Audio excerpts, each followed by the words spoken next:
नसरुल्लागंज क्षेत्र में सोयाबीन की फसलों का सर्वे कर रही टीम पीला मोजेक रोग से फसल हो रही खराब, कृषि वैज्ञानिकों ने दी सलाह। अगस्त में भारी बारिश और अन्य नदियों में आए उफान से कई गांवों में बाढ़ का पानी घुस गया था, जिससे लोगों की गृहस्थी तो बर्बाद हुई, फसल की भी बर्बादी हुई। सबसे ज्यादा नुकसान नसरुल्लागंज और बुधनी क्षेत्र में हुआ।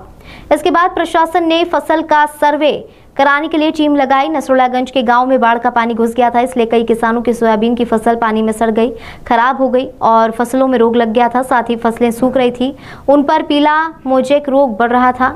इसी को लेकर कृषि वैज्ञानिक डॉक्टर मोनी सक्सेना ने जानकारी देते हुए बताया कि किसानों को अपने खेतों में जल्द पानी निकासी करना चाहिए और फसलों में कीटनाशक दवाइयों का छिड़काव करना चाहिए। अगर खेतों में लगातार पानी बना रहता है तो इससे सोयाबीन की फसल नष्ट हो जाती है और सोयाबीन के पौधे सड़ने लगते हैं एवं अन्य रोग लग जाते हैं। साथ ही उन्होंने कहा कि इस समय सोयाबीन की फसलों में फूल और कुछ फसलों में फली आ रही है। अगर समय में कीटनाशक दवाइयों का छिड़काव नहीं किया गया तो उत्पादन में कमी आएगी।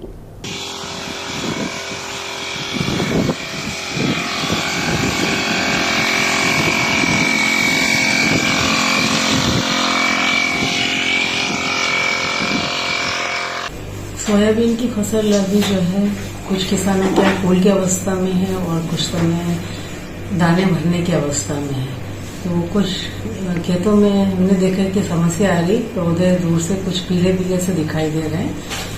अगर आप ध्यान से देखें तो ये पीलापन ज्यादातर उन स्थानों पर है जहां का भी पानी का भराव पहले था और पानी काफी देर से वहां का सूखा गया। और जैसे जैसे हमारे वातावरण का तापमान बढ़ता जा रहा है तो उस समय राइजोक्टोनिया ब्लाइट नाम की बीमारी के आने की संभावना रहती है और कहीं कहीं इसका प्रभाव भी देखा जा रहा है।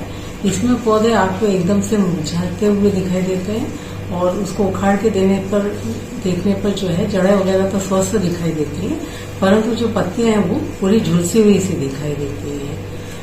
तो ज्यादातर ये बीमारी जो है हमें जो हमारी पुरानी जाति है जैसे 95-60 GS 95-60 की समस्या आ रही है और बाकी जो नई वेराइटियां जो हमारे RBS 2004 RBS 18 इन सब में नहीं दिखाई दे रही है।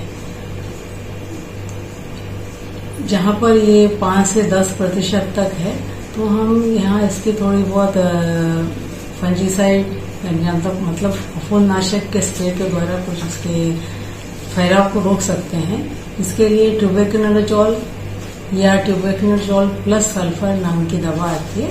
इसका 625 ml पर हेक्टेयर के हिसाब से इसका जहाँ पैचेस में रोग आ चुका है और जो है वो पूरे पौधे पूरी तरह से नष्ट हो जाते हैं, फिर से उसमें फलियां नहीं लगेंगी।